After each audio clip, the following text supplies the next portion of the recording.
Horton Hears a Who by Dr. Seuss.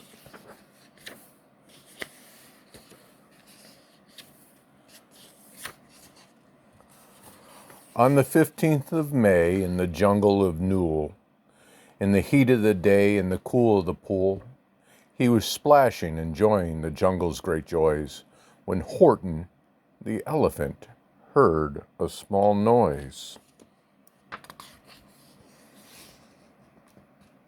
So Horton stopped splashing.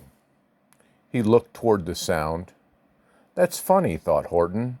There's no one around. And then he heard it again, just a very faint yelp, as if some tiny person were calling for help. I'll help you, said Horton. But who are you? Where? He looked, and he could see nothing there, but a small speck of dust blowing past through the air. See it up there?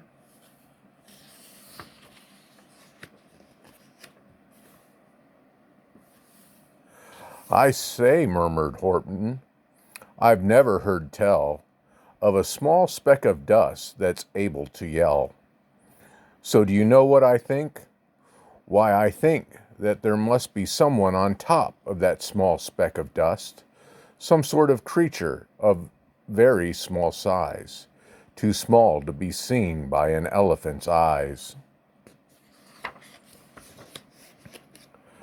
Some poor little person who's shaking with fear that he'll blow in the pool he has no way to steer. I'll just have to save him because, after all, a person's a person, no matter how small.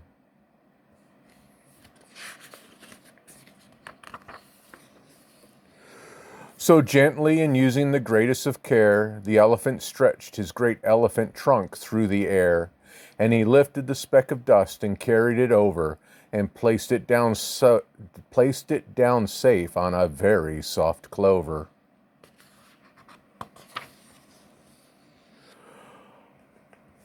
Humph, humphed a voice. 'Twas a sour kangaroo, and the young kangaroo in her pouch said humph too. Why, that speck is so small it's the head of a pin. A person on that, why, there's never been. Believe me, said Horton, I tell you sincerely, my ears are quite keen, and I heard him quite clearly. I know there's a person down there. And what's more, quite likely there's two, even three, even four, quite likely. A family for all that we know. A family with children just starting to grow, so please, Horton said, as a favor to me, try not to disturb them, just please let them be.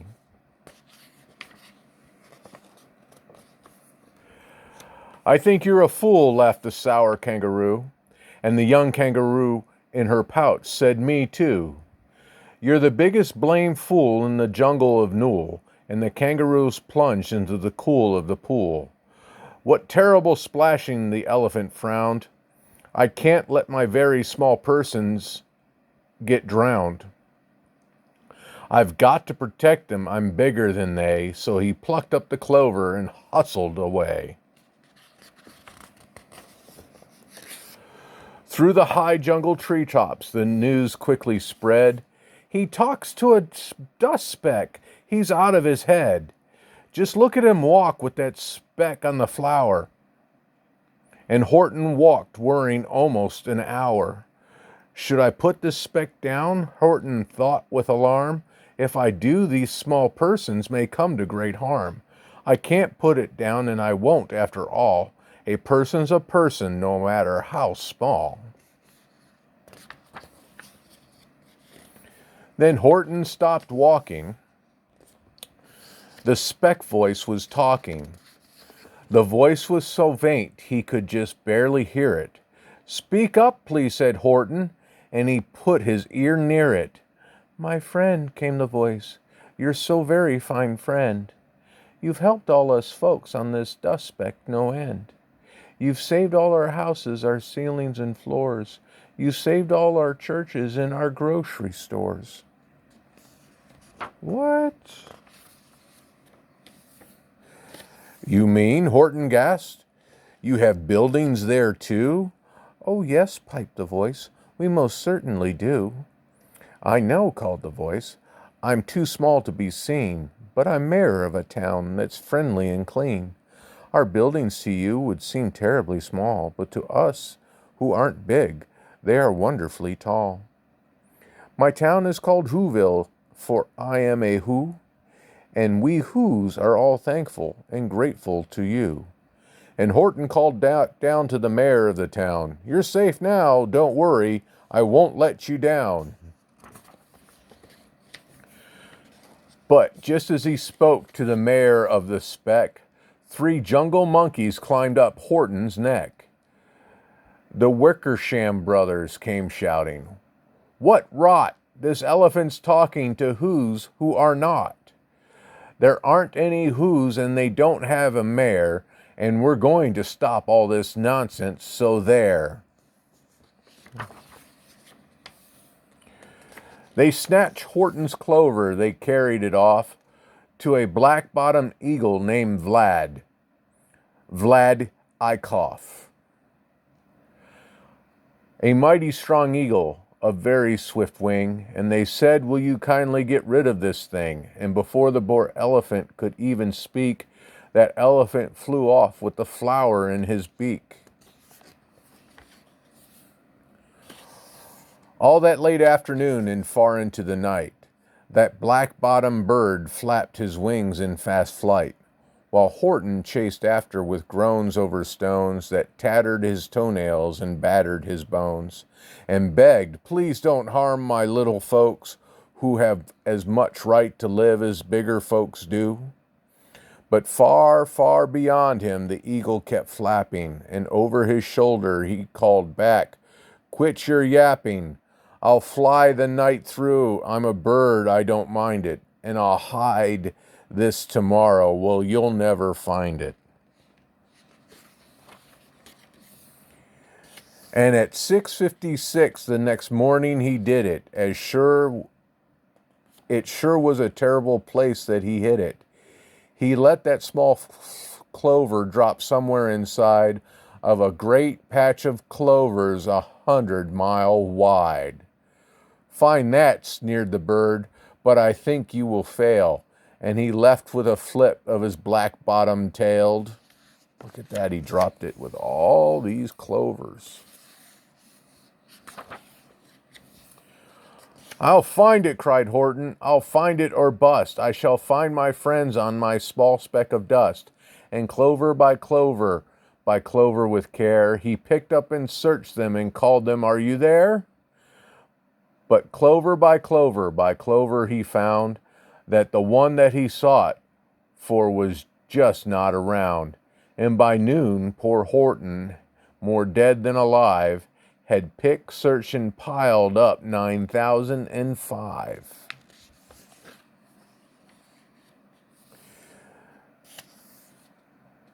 Then on through the afternoon, hour after hour, till he found them at last on the 3,000,000th flower. My friends, cried the elephant, tell me, do tell, are you safe? Are you sound? Are you whole? Are you well? See, he found them. From down on the speck came the voice of a mayor. We've really had trouble, more than our share. When that black-bottomed birdie let go and we dropped, we landed so hard that our clocks have all stopped. Our teapots are broken, our rocking chairs smashed, and our bicycle tires all blew up when we crashed. So Horton, please, pleaded the voice of the mayor, will you stick us whos where we're not? Will you stick by us whos while we're making repairs? Of course, Horton answered, of course I will stick. I'll stick by you small folks through the thin and through the thick. Humph, humphed a voice. For almost 2 days you've run wild and insisted on chatting with persons who've never existed. Such carrying on in our peaceable jungle. We've had quite enough of your bellowing bungle. And I'm here to state, snapped the big kangaroo, that your silly nonsensical game is all through. And the young kangaroo in her pouch said, me too.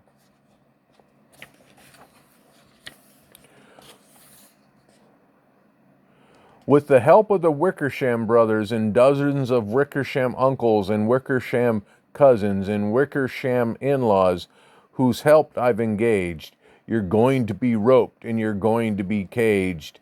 And as for your dust speck, ha! That shall boil in a hot steaming kettle of bezelnut oil. Boil it, gasped Horton. Oh, that you can't do. It's full of persons. I'll prove it to you. Mr. Mayor? Mr. Mayor, Horton called.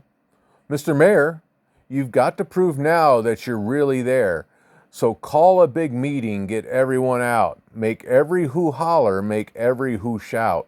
Make every who scream, and if you don't, every who is going to end up in a bezelnut stew. And down on the dust speck, the scared little mayor quickly called a big meeting in Whoville Town Square. And as people cried loudly, they cried out in fear, we are here, we are here, we are here, we are here. The elephant smiled. That was clear as a bell. You kangaroos surely heard that very well. All I heard, snapped the big kangaroo, was the breeze and the faint sound of wind through the far distant trees. I've heard no small voices, and you didn't either. And the young kangaroo in her couch said, me neither. Grab him, they shouted, and cage the big dope. Lasso his stomach with 10 miles of rope. Tie the knot tight so he'll never shake loose. Then dunk that dumb speck in the bezelnut juice. Horton fought back with great vigor and vim, but the Wickersham gang was too many for him. They beat him, they mauled him, they started to haul him into his cage. But he managed to call to the mayor. Don't give up. I believe in you all. A person's a person, no matter how small. And you very small persons will not have to die if you make yourselves heard.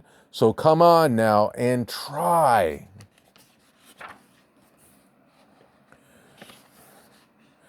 The mayor grabbed a tom-tom. He started to smack it. And all over Whoville they whooped up a racket.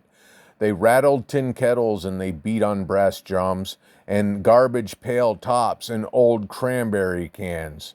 They blew on bazookas and blasted great toots on clarinets, oompas and boompas and flutes.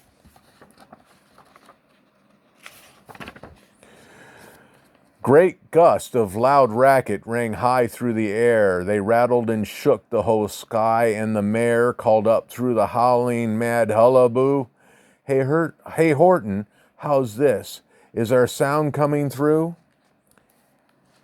And Horton called back, I can hear you just fine, but the kangaroo's ears aren't as strong quite as mine. They don't hear a thing, and are you sure all your boys are doing their best? Are they all making noise? Are you sure every who down in Whoville is working? Quick, look through your town. Is there anyone shirking?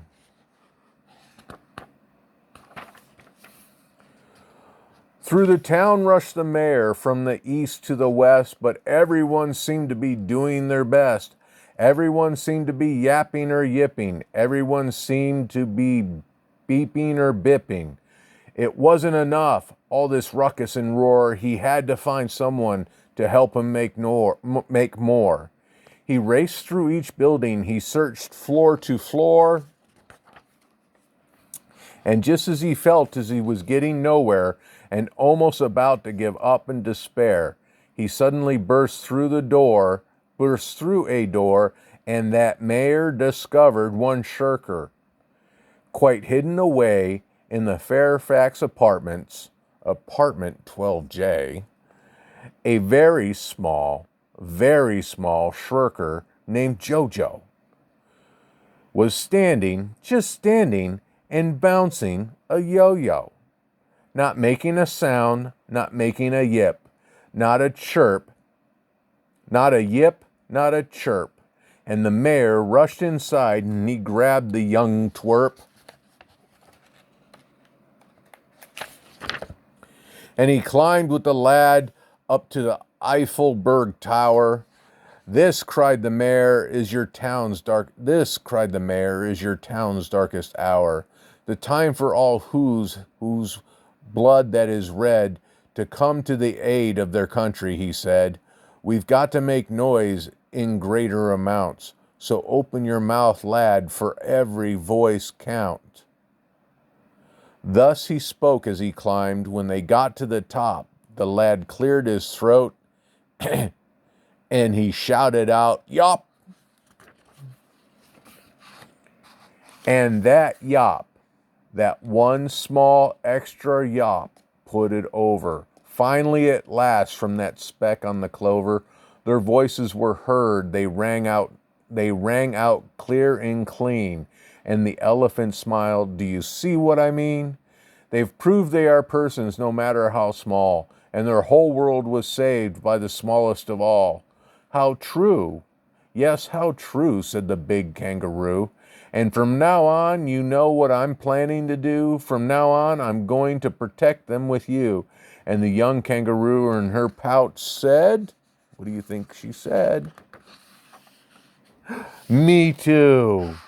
From the sun in the summer, from the rain when it's fallish, I'm going to protect them no matter how smallish. And that's what happens when Horton hears a who. Good night, Poppets.